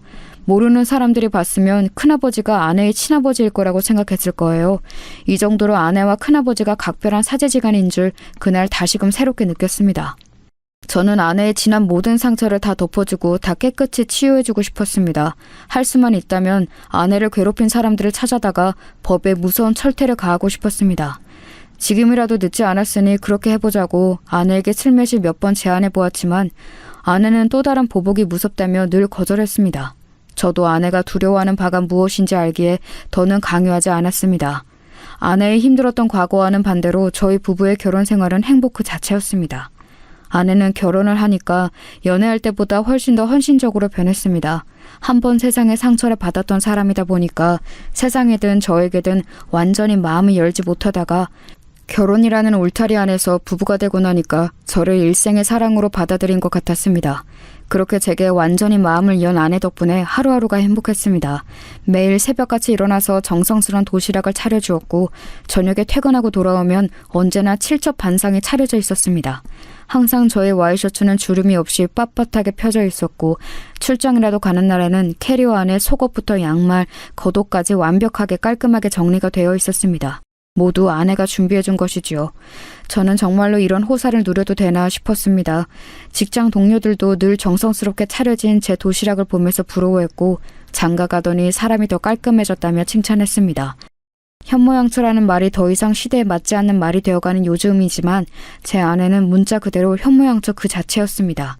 그러다 하루는 아내가 몸살이 심하게 난 적이 있었습니다. 그런데 몸살이 그렇게 심한데도 퇴근하고 돌아온 저를 위해 저녁상을 차리고 있는 게 아니겠어요? 아니 여보, 몸도 안 좋은데 무슨 저녁이야. 내가 알아서 챙겨 먹을 테니까 여보는 얼른 누워서 쉬어. 아니야 오빠, 그래도 밥은 집밥으로 챙겨 먹어야지. 아내는 끙끙대며 기어코 밥상을 다 차리더니 그제야 방 안에 들어가 몸을 뉘었습니다. 나중에 알고 보니 아내가 심하게 감기 몸살이 걸린 데에는 다 이유가 있었습니다. 그날은 여름마다 돌아오는 아파트 수도관 청소 때문에 온수가 하루 종일 안 나오는 날이었는데 하필이며 전날 쏟아진 폭우로 집안이 몇 시간 동안 정전이 됐었다고 합니다. 다음날 출장인 저희 옷가지들을 미처 다 빨지 못한 상태였는데 아내는 세탁기도 안 돌아가는 상황에서 찬물로 손빨래를 다 했다고 하네요. 아무리 여름이었지만 쪼그려 앉아서 그 많은 빨래를 찬물로 손빨래를 하다 보니 몸에 무리가 갔던 것입니다. 아내는 고무장갑 끼고 빨래를 하면 깨끗하게 때가 지워지지 않는다고 늘 맨손으로 손빨래를 하던 버릇이 있었습니다. 그런데 옷까지 몇 개도 아니고 몇일치 빨래를 그렇게 하다 보니 안 그래도 몸이 약한 아내가 몸살이 날만도 했습니다. 저는 그쯤 되자 아내의 그런 헌신을 마냥 고맙게 넙죽 받을 수만은 없었습니다. 그래서 누워있는 아내에게 다가가 조심스레 얘기를 꺼냈습니다. 여보, 좀 괜찮아? 고마워. 몸도 안 좋은데 나를 위해서 이렇게. 아니야, 여보. 아내로서 당연히 해야지. 국 간은 잘 맞았어? 그럼 여보가 하는 음식은 항상 맛있지. 그나저나 여보, 그동안 내가 회사 일이 바빠서 가사 일을 잘 못 도와줬는데 이제 집안일은 서로 분담해서 하자. 나 여보가 이렇게까지 몸에 병나면서 나를 위해 헌신하는 거 너무 미안해서 못 견디겠어. 아니야, 여보. 여보는 밖에 나가서 돈 벌어오잖아. 여보는 집안일 걱정 아무것도 하지 말고 그냥 밖에 나가서 마음 편히 일하는 데만 집중해. 나는 금방 또 괜찮아질 거야. 여보, 나는 너무 고마운데 가끔 여보가 나한테 헌신하는 거 보면 솔직히 무언가에 쫓기는 것 같은 느낌이 들어. 우리 결혼 전에 여보가 나한테 했던 말 나 아직도 기억해. 내가 당신을 떠날지도 모른다고 했던 말. 혹시 당신 나한테 이렇게까지 정성스럽게 헌신하는 게 그런 두려움에서 그러는 건 아니야? 아내는 제 말을 듣자 한참을 말을 잇지 못했습니다. 그러더니 지난주에 정신과 상담에 다녀온 얘기를 했습니다. 지난주에 상담실에 갔는데 선생님이 그러시더라. 내 얼굴이 너무 좋아졌대. 결혼하고 나서 진정한 행복을 찾은 것 같다고 선생님도 많이 기뻐하셨어. 내 이런 밝은 모습은 처음 본대. 그래서 약을 이제 끊어도 될 것 같다고. 그래? 그거 듣던 중 반가운 소리네. 그런데 한 가지 염려되는 게 있다고 하셨어. 내가 얼굴도 좋아지고 다 좋은데 무언가 알 수 없는 초조함이 엿보인대. 그 부분을 제대로 다루기 전까지 함부로 약은 끊을 수 없다고 하셨어. 그게 뭔데? 그 초조함이라는 게 설마... 맞아. 여보가 지금 말한 그 부분이야. 나 사실 여보랑 결혼하고 세상을 다 가진 것 같았어. 정말 행복했고 여보를 위해서 내가 할 수 있는 건 뭐든지 다 해주고 싶었어. 그런데 어느 순간부터 선생님이 그 부분에 대해서 계속 우려를 표하시더라고. 계속 쫓기고 있는 느낌이 든다면서. 그런데 그럴수록 나는 인정하고 싶지 않았어. 그래서 선생님이 그럴 때마다 주문처럼 아니야, 나는 쫓기고 있지 않아. 나는 남편을 사랑해서 이 일을 하는 거야 라고 되뇌었어. 그 마음은 어느새 선생님을 향한 반발심이 되어서 선생님이 말이 틀리다는 것을 증명이라도 하려는 듯 더 내 몸을 괴롭히면서 여보를 내조했어. 그러다가 이렇게 몸살이 심하게 나버린 거야. 그러니까 마음이 더 불안해졌어. 내가 근원적으로 가지고 있었던 여보가 나를 떠나면 어떡하지 하는 그 두려움. 결혼과 동시에 사라졌다고 생각했거든. 그런데 그게 아니었나 봐. 그리고 그 마음이 아직도 남아있다는 걸 인정해버리면 또다시 여보가 나를 떠날지도 모를 생각에, 그런 생각에 더 내 몸을 갈아가면서 집안일을 했던 것 같아. 아내는 긴 고백을 늘어놓다가 눈물이 차올라서 더 이상 말을 잇지 못했습니다. 저는 그런 아내를 꼭 안아주면서 말했습니다. 여보, 다시 말하지만 나는 결코 당신 곁을 떠나지 않아. 여보의 마음이 불안하면 매일매일 이 말을 해줄게. 하루에 1000번도 더 할 수 있어. 여보의 마음이 안정될 수만 있다면.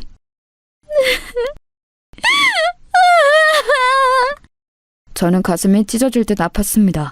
설마 했던 저의 생각이 맞았던 것입니다. 저를 향한 분에 넘치는 헌신은 남편으로서 저를 사랑해서 그런 것도 있지만 혹시라도 제가 자신의 곁을 떠나면 어떡하나 하는 마음에 더욱더 기를 쓰고 헌신을 했을 거라는 저의 생각이요. 저는 그쯤 되자 아내의 마음을 이렇게 쑥대밭으로 만든 못된 사람들과 사건이 궁금해지기 시작했습니다.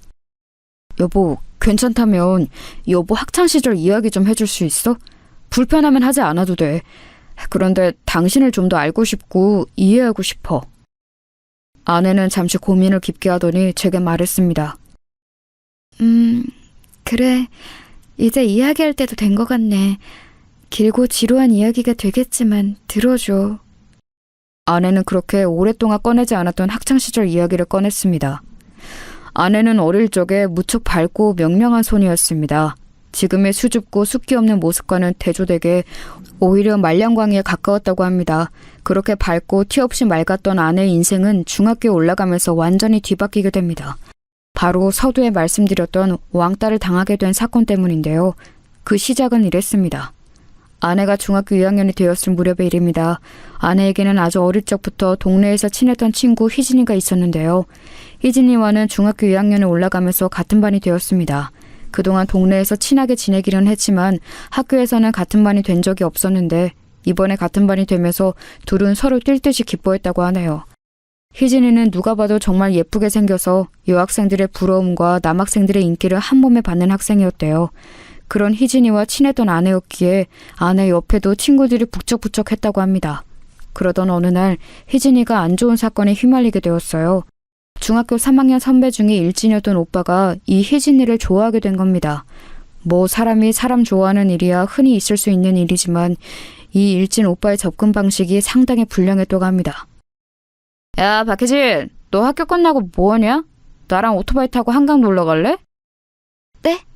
저 끝나고 학원 가야 해요. 아, 나 얘 답답한 소리 하네. 학원은 무슨 학원이야. 그냥 땡땡이 치고 이 오빠랑 놀러 가자. 어? 안 돼요. 그만 돌아가 주세요. 아이씨, 너 죽고 싶어? 다시 한번 말한다.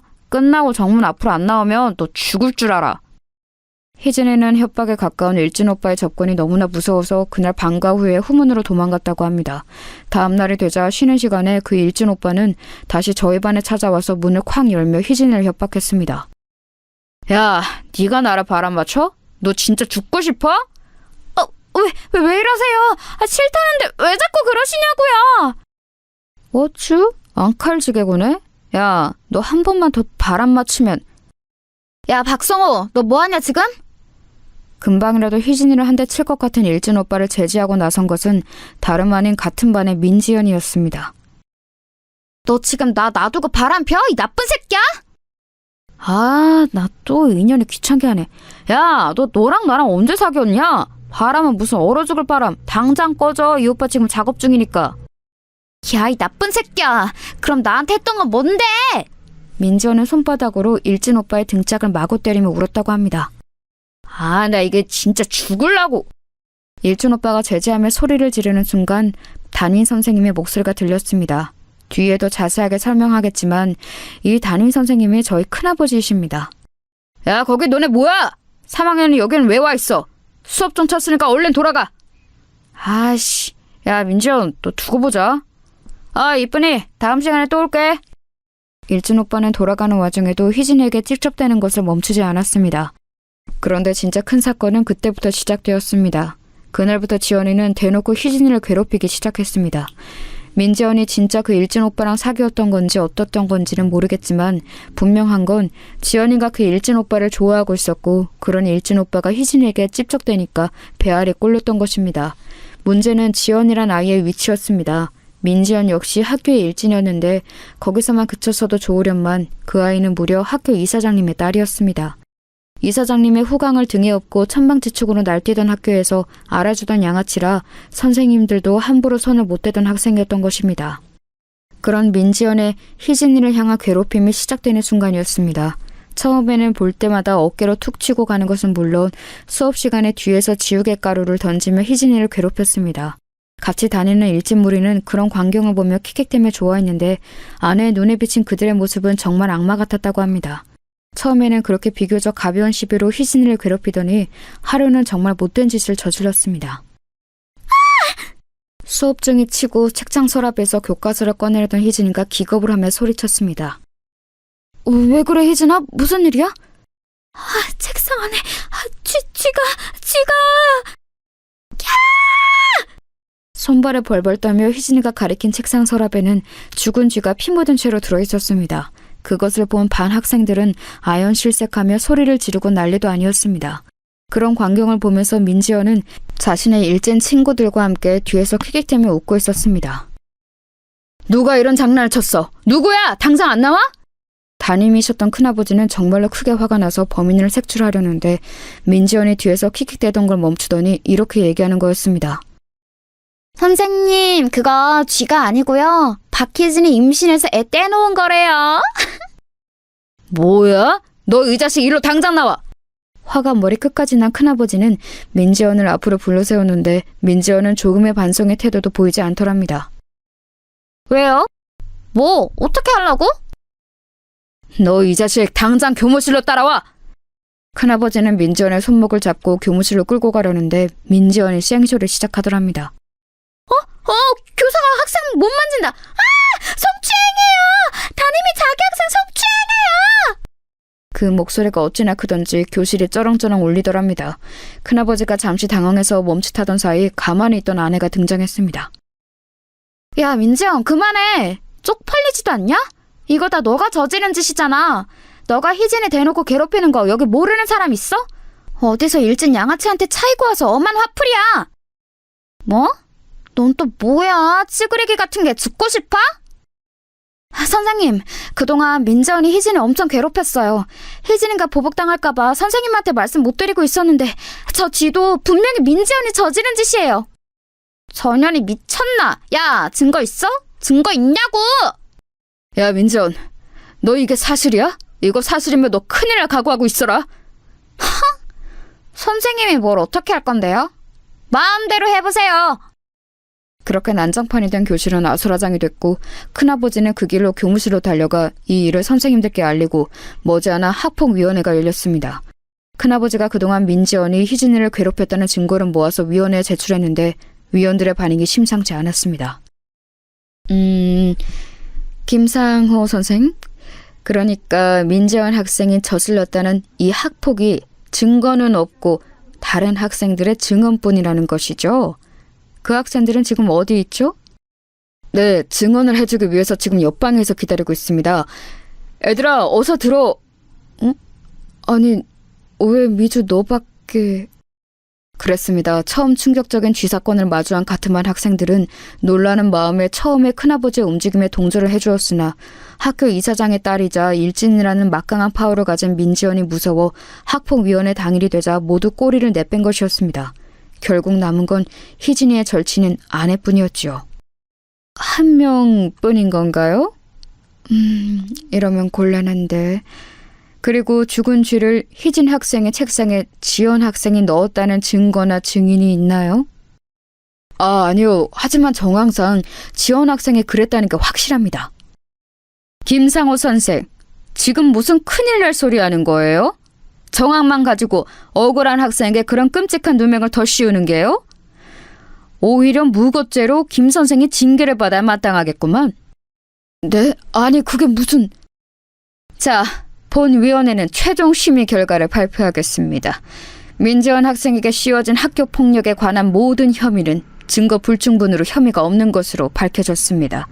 이어서 이 자리에 계신 위원들 대부분이 징계위원들이시기 때문에 바로 징계위원회를 열도록 하겠습니다. 네? 그게 무슨 말씀이세요? 누구를 징계한다는 거죠? 징계위원회에서 김상호 선생에 대한 심의 결과를 발표하겠습니다. 무고한 민지연 학생을 모함한 담임 김상호 선생을 3개월 감봉 조치에 처한다. 위원장님, 그게 무슨 말씀이십니까? 위원장님! 의문이 가득한 학폭위원회는 그렇게 큰아버지만 억울하게 끝이 났습니다. 위원회가 끝나고 다들 자리를 나서는데 민지연이 큰아버지만 들리게 이렇게 얘기했다고 합니다. 이 꼰대 아저씨, 또 나한테 덤벼봐. 그 다음엔 감봉으로 안 끝날 테니까. 큰아버지는 이를 뿌득뿌득 갈면서 민지연을 노려봤지만 그 자리에서 할 수 있는 것이 아무것도 없었습니다. 이 결과에 가장 큰 충격을 받은 것은 아마도 피해자인 희진이었을 겁니다. 희진이는 큰 충격을 받고 멀리 부산에 사는 큰 이모댁으로 전학을 갔습니다. 희진이가 받았을 충격이 서울과 부산의 거리감만큼 크게 전해지는 순간이었습니다. 아내는 희진이와 눈물의 마지막 이별을 해야 했습니다. 희진아, 미안해. 내 증언만으로는 사건이 밝혀지지 않았나 봐. 정말 미안해. 아니야, 미주야. 너는 할 만큼 했어. 도와줘서 고마워. 마음 같아선 너도 데리고 전학 가고 싶은데 그럴 수 없는 거지? 나는 엄마 아빠가 정말 어렵게 이 학교 입학시켜주었잖아. 그런 엄마 아빠 기대를 저버릴 수는 없어. 아쉽다, 미주야. 우리 꼭 계속 연락하자. 알았지? 그랬습니다. 아내도 이 썩은 학교에서 탈출하고 싶었지만 힘든 형편에 부모님이 어렵게 보내주신 사립학교라서 차마 그럴 수가 없는 상황이었던 것입니다. 문제는 그다음부터 진짜 커지게 되었습니다. 자신들을 괴롭히던 희진이가 전학을 가버리자 새로운 놀잇감이 필요했던 민지연 무리는 그 화살을 아내에게 쏘기 시작했다고 합니다. 아, 정혜용사. 친구 잃어버리고 혼자서 학교 다니니까 기분이 어때? 이제부터 너는 지옥을 맛보게 될 거야. 그 이후부터는 문자 그대로 아내에게 지옥이 펼쳐졌다고 합니다. 희진이가 당했던 죽은지 사건은 귀여운 정도에 불과했습니다. 민지연 무리는 할 수 있는 모든 방법을 동원해서 아내를 괴롭혔다고 합니다. 어느 날 학교에 등교했는데 책상이 온통 칼로 난도질 되어 있고 빨간 글씨로 온갖 저주의 말들이 써 있었습니다. 걸레 임미주 임신 4개월, 임미주 아빠 5명. 차마 입에 담기도 어려운 말들이 더 있는데 그것까지는 너무 망측해서 이 정도까지만 적습니다. 그런가 하면 이런 일도 있었습니다. 체육 시간이 되어 체육복을 갈아입었는데 운동장에 나가서 두 줄로 뛰고 있으니 갑자기 뒤에 학생이 놀라서 소리치더랍니다. 미주야, 너 바지! 어머나, 이게 뭐야? 아내의 체육복 바지가 날카로운 면도칼로 베어져 있어서 달리기를 하는 순간 벌어져서 속옷이 훤히 드러나게 되었던 것입니다. 처음 입을 때는 몰랐는데 달리면서 점점 벌어지도록 누가 선을 쏘놓았던 것입니다. 그게 누구겠어요? 당연히 저 악마 같은 민지연이었겠죠. 아내는 지금도 그 순간만 생각하면 창피해서 얼굴이 후끈 달아오른다고 했습니다. 어떤 날은 화장실에서 볼일을 보고 있으면 갑자기 위에서 물벼락이 쏟아지기도 했다고 합니다. 놀라서 밖으로 나가보면 낄낄거리며 도망가는 민지연의 무리의 뒷모습이 보였다고 했습니다.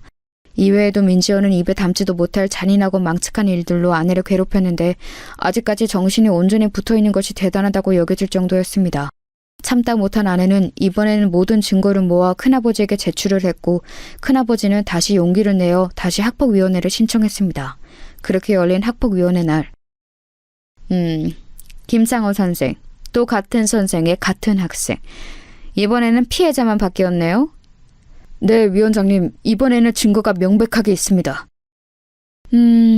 피해자라고 주장하는 임미주 학생은 평소부터 민지연 학생과 사이가 좋지 않았고 또 저번 학폭위원회에서 피해자라고 주장했던 박희진 양과 절친한 사이이지요? 네? 그건 맞습니다만 그 얘기는 갑자기 왜... 그러면 임미주 학생이 원한 관계에 의해서 민지연 학생을 모함할 수도 있다는 생각은 안 해보셨나요? 그럴 리가 없습니다. 제가 아는 임미주 학생은 절대 그럴 학생이 아니에요. 여기 증거가 이렇게 명백하지 않습니까? 이런 증거야 원한을 가진 사람이라면 누구라도 조작할 수 있는 거 아니겠습니까? 그게 무슨 말도 안 되는 소리입니까, 위원장님? 그렇다면 임미주 학생이 이 증거를 조작했다는 증거를 대보세요. 정황상 그렇다는 거죠. 정황상. 우리 김상호 선생이 그렇게 좋아하는 정황 말이에요. 위원장님! 자, 판결을 내리겠습니다.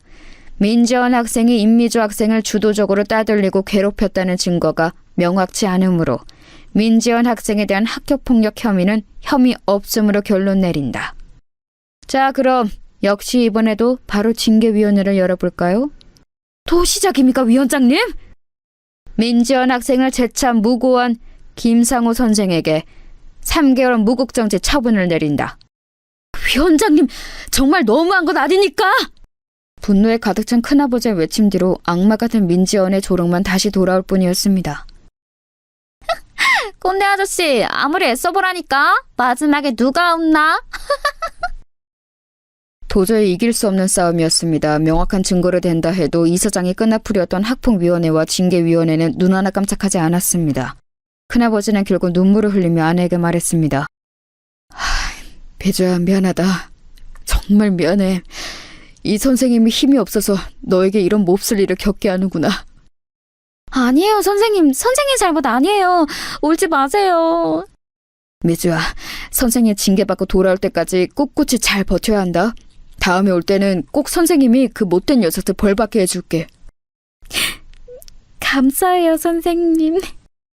그렇게 큰아버지의 징계 기간 동안 아내를 향한 민지연의 괴롭힘은 더욱 거세졌습니다. 당연히 이사장인 아버지를 등에 업은 민지연을 제지할 수 있는 사람은 아무도 없었습니다. 그렇게 큰아버지의 징계 3개월이 지난 어느 날 아내는 그날도 죽을 결심을 수도 없이 고쳐가며 힘겹게 등교를 한 날이었습니다. 그런데 어김없이 책상에 각종 폐륜과 입에 담지 못할 성희롱이 적혀 있어야 하는데 깨끗이 치워져 있더랍니다. 이게 무슨 일이지? 그리고 하루는 체육 시간이 끝나고 돌아왔는데 이번에는 책상이랑 가방에서 민지연 무리가 버려놓은 쓰레기며 피 묻은 생리대며 각종 더러운 것들이 나와야 하는데 가방 안이 깨끗하더랍니다. 그 일은 그 다음 날도 또 그 다음 날도 계속되었습니다. 이제 민지연 무리가 제풀에 실증이 나서 괴롭힘을 그만둔 건가 하면 그렇지도 않았습니다. 쉬는 시간마다 괴롭힘은 여전했으니까요. 하지만 이상하리만치 아내의 자리와 책상 밑 주변은 깨끗이 치워져 있더랍니다. 그러던 중 그 일의 전말을 알게 되었습니다. 하루는 아내가 수도가를 지나가고 있었습니다. 보통은 그러고 있으면 숨어있던 민지연 무리가 양동이에 걸레빵 구정물을 한가득 담고 있다가 아내가 지나가며 퍼붓고 도망가곤 했다고 합니다. 그날도 역시 구정물 맞을 각오를 하고 지나가는데 역시나 구정물 한 바가지가 날라오더랍니다. 그런데 눈을 뜨고 보니 아내의 옷은 거의 젖지 않았습니다. 선생님? 놀랍게도 아내가 맞았을 구정물 세례는 그새 아내 앞에 나타난 큰아버지에게로 다 쏟아졌다고 합니다. 아, 뭐야? 꼰대가 왜 저기 있어? 에이씨, 기분 잡쳤네. 야, 가자! 야, 민지야, 너 이리 와! 아, 뭐예요? 재밌게 놀고 있었는데 왜 끼어들어요? 젠장. 그래, 앞으로 너 하고 싶은 대로 맘대로 다 해. 니네 잘난 아버지 등에 업고 날뛰던 말던 어디 해보라고. 근데 너 앞으로 미주 괴롭힐 거면 그건 나한테 해. 나 어차피 자존심도 없고 쪽팔린 것도 없는 놈이니까 나한테 하라고. 할 자신 있으면 해봐, 어디. 선생님.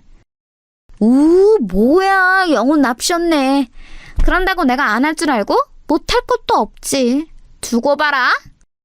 그렇게 민지연 무리가 조롱을 하며 떠나간 자리에서 아내는 구정물에 흠뻑 젖은 큰아버지를 보면서 울먹였습니다. 선생님, 이게 뭐예요? 왜 저 대신... 대신이라니 미주야. 애초에 이런 끔찍한 짓을 당해야 하는 사람도 없고 그걸 대신해야 할 사람도 없어. 이 선생님이 무능력해서 너를 지켜주든 못했다. 이제부터는 저 못된 년들이 하는 짓거리 혼자 당하게 안 둘게. 미주야, 꼭 기억하렴. 넌 혼자가 아니야. 선생님, 그럼 매일 제 책상이랑 가방 치워주셨던 것도... 선생님이 해줄 수 있는 게 고작 그것밖에 없더구나. 미안하다.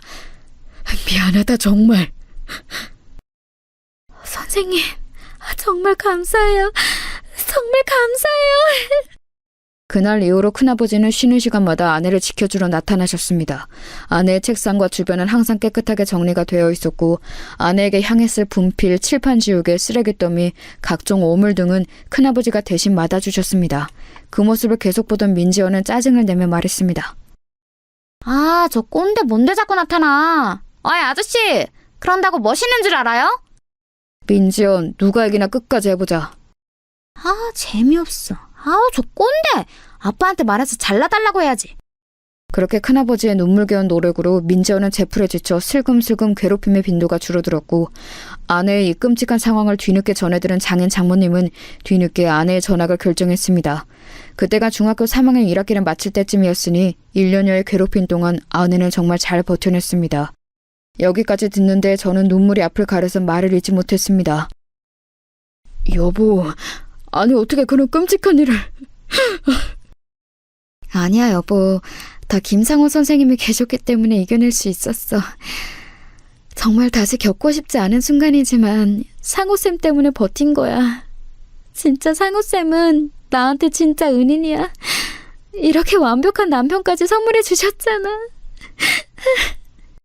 아내와 저는 서로를 부둥켜 안고 지난날의 아픔을 회상하며 밤새 울었습니다. 그렇게 얼마간 지났을까요? 아내의 심정을 또 크게 뒤흔들 만한 사건이 생기게 됩니다. 중학교 2학년 때 먼저 괴롭힘을 받아서 부산으로 전학 갔던 희진이 기억하시죠? 아내와는 그 이후로도 계속 연락을 주고받았는데 얼마 전 전해드는 소식으론 건강이 많이 안 좋다고 했어요. 마지막을 생각할 정도로요. 그 소식을 전해들은 아내는 큰 슬픔에 잠겨 있었습니다. 그러던 중 희진이가 부탁을 하나 하더랍니다. 미주야, 나 이제 보고 싶은 사람들 다 봤어. 그런데 중학교 2학년 때 우리 같은 반 친구들 걔네들은 아직 다 못 봤다? 마지막 가기 전에 꼭 보고 가고 싶은데. 그런데 너도 알다시피 너랑 내가 그 학교 동창회 그동안 안 갔던 이유는 뻔하잖아. 혹시 미주 네가 용기 내줄 수 있으면 이번에 열린다는 그 중학교 2학년 동창회 같이 한번 가줄 수 있어? 혹시라도 네가 불편한 자리면 인사만 하고 금방 나오자. 아내는 깊은 고민에 빠졌습니다. 그 자리에 자신을 괴롭힌 주동자였던 민지연이 나올 수도 있고 아내가 그렇게 괴롭힘을 당하던 시절에 방관만 했던 이들만 가득한 자리에 간다는 것이 쉬운 결정은 아니었거든요. 하지만 하나뿐인 절친 희진이의 부탁인데다가 둘 다 동병상련의 아픔이 있었기에 두 사람은 손 꼭 붙들고 용기 내서 그 동창회에 한번 나가보기로 결심을 했습니다. 여보, 내가 전화 붙잡고 계속 대기하고 있을 테니까 희진 씨랑 무슨 일 생기면 바로 전화해. 알겠지? 알겠어, 여보. 별일 없겠지. 나도 희진이만 생각하면서 얼른 다녀올게. 저는 걱정이 한가득 앞섰지만 마지막으로 친구 얼굴도 보고 가고 싶다는 희진 씨의 부탁을 거절할 수는 없었기에 불안한 마음으로 아내를 그 자리에 보내주었습니다. 몇 시간쯤 지났을까요? 아내의 전화로 희진 씨가 전화를 했습니다. 형부, 지금 미주가 많이 취했어요. 혹시 데리러 와줄 수 있어요? 네? 미주가 술을요? 아니, 술 한 잔도 못하는 사람인데. 알겠어요. 얼른 갈게요. 저는 술을 한 잔도 못하는 아내가 취했다는 소식을 듣고 걱정이 돼서 그 동창회 자리로 불이 나게 달려갔습니다. 제가 찾아갔을 때는 아내는 이미 몸을 못 가눌 정도로 만취가 되어 있었습니다. 그리고 그 자리에는 아내와 희진 씨를 그렇게 괴롭혔던 악마 민지연도 있었습니다. 술에 잔뜩 취해 인사불성이 된 아내는 혀 꼬이는 발음으로 민지연에게 계속 말을 걸었습니다. 야, 민지연 왜 그랬냐? 너 우리한테 왜 그랬어? 너 때문에 우리 불쌍한 희진이 병들었잖아. 너 때문에. 안녕하세요. 저는 이 사람 남편 되는 사람입니다. 이게 다 무슨 일이죠? 희진 씨와 주변 동창들의 얘기를 들어보니 아내가 더 짠해졌습니다. 아내는 동창회 자리에 희진 씨와 독착한 이후 얼마 안 있어 민지연이 도착했는데 그 순간 손이 덜덜 떨리고 이 자리에 괜히 왔다는 생각이 들더랍니다. 그런데 민지연은 자기가 20여 년 전 저질렀던 만행은 아랑곳하지도 않고 심지어 아내와 희진 씨를 제대로 기억도 못하더랍니다. 지금은 어디 대기업가의 사모님이 되어서 편하게 지낸다고 하던데 아마 이미지 관리 때문에 더 모른 척 했을 수도 있었을 것 같아요. 그런 민지연의 모습에 화가 난 아내는 주구장창 술을 들이켰고 만취가 된 상태로 계속 민지연에게 비난을 했던 것입니다. 기업가 사모님으로서 이미지 관리를 해야 했던 민지연은 계속 언짢은 표정이었습니다. 아, 이쪽이 민지연 씨? 아내 통해 얘기는 많이 들었습니다. 반갑습니다. 저는 속으로 분노가 가득했지만 아무렇지 않은 척 악수로 청했습니다. 아, 네, 반가워요. 아내분이 많이 취한 것 같으니까 얼른 데려가시죠. 네, 그렇게 하죠. 그럼 또 뵙겠습니다. 또 뵐 일이 있을까요? 그럼 들어가세요. 아내를 통해 전해들은 특유의 업신여기는 태도로 저를 대하던 민지연은 제가 아내를 부축해서 문 밖을 나서려는데 일부러 들으라는 듯 말했습니다. 아, 어디서 남편도 꼭 지 같은 찌질한 놈을 만났네. 오랜만에 기분 좋게 동창회 왔다가 똥 밟았지 뭐야? 저는 그 말을 듣는데 더 이상 이성의 끈을 붙잡고 있을 수 없었습니다. 희진 씨, 차에서 미주랑 잠깐만 기다리실래요? 금방 다시 올게요. 네? 네, 그렇게 하세요. 저는 차에다 안전하게 아내와 희진 씨를 데려다 놓고 다시 민지연에게 다가갔습니다. 아, 아직 정식으로 명함을 못 드렸네요. 여기 제 명함. 아직 안 가셨네요. 어디 뭐 하시는 분인지 좀 볼까? 응? 반갑습니다. 대검찰청 중앙수사부 김준석 검사입니다. 제가 또 뵙자고 했죠? 적어도 아버지 일로 한 번 이상은 더 뵙게 될 것 같은데요. 아니 이게 무슨... 네, 아버지 민현찬 이사장님의 비리 수사를 담당하고 있는 검사입니다. 아버지 통해서 제 이름은 들어보셨죠? 들어보니까 아버지가 신나게 해드셨더라고요. 그리고 따님 명의로도 많이 해드셨던데 따님도 그 책임을 피할 수는 없겠죠? 네? 아니 잠깐만요 검사님. 저를 향해 하대하던 태도는 온데간데 없고 민지연은 갑자기 대뜸 제게 무릎을 꿇었습니다. 검사님, 그러면 우리 아버지 사건 담당 검사님이 동시에 임미주 남편이시라고요? 아이고, 잘못했습니다. 검사님, 제가 다 잘못했어요. 제발 아버지 일만은 좋게 넘어가 주세요. 이게 도대체 무슨 상황이냐고요? 네, 말씀드렸다시피 민재원의 비리 가득한 아버지의 담당 검사가 바로 저입니다. 아내의 과거 얘기를 듣던 중 아내가 다녔던 중학교의 이사회가 무언가 심상치 않아서 그 이후로 직업병이 발동을 해서 조사를 좀 해보았습니다. 그도 그럴 것이 제가 대학생 때쯤이었던가요? 큰아버지가 갑자기 학교를 그만두신다고 해서 조금 의아했던 기억도 나는데 그 기억까지 퍼즐이 한 번에 맞춰지더군요. 이 학교는 뭔가 심상치 않다는 생각에 바로 조사에 착수를 했고 아니나 다를까 이사장의 비리가 화수분처럼 터져나왔습니다. 이미 압수수색은 진행된 상태였습니다. 자기 집에 그런 큰일이 터졌는데도 뻔뻔하게 동창회에 나와서 거들먹거리고 있던 민지연의 모습이 얼마나 한심해 보였는지요. 그러다가 제가 담당 검사라고 하니까 바로 꼬리 내리고 무릎을 꿇는데 이렇게 쉽게 굴복할 거였으면 그 시절 내 아내는 왜 그렇게 괴롭혔냐고 묻고 싶었습니다. 머지않아 그쪽한테도 담당자가 갈 겁니다. 부디 성실히 조사에 임해주세요. 검사님! 저는 애처롭게 비는 민지연을 뒤로 하고 술에 취한 아내와 희진 씨를 무사히 데리고 돌아왔습니다. 그 뒤로 민지연과 그의 아버지는 비리에 깊게 관여한 혐의로 법정 구속이 되었습니다. 아마 부녀가 둘 다 중형을 피하기는 어려울 것으로 보입니다. 이렇게 오랜 세월이 지난 뒤에야 아내의 복수는 완성이 되었습니다. 뒤늦게 소식을 전해 들은 아내는 눈물을 흘렸습니다.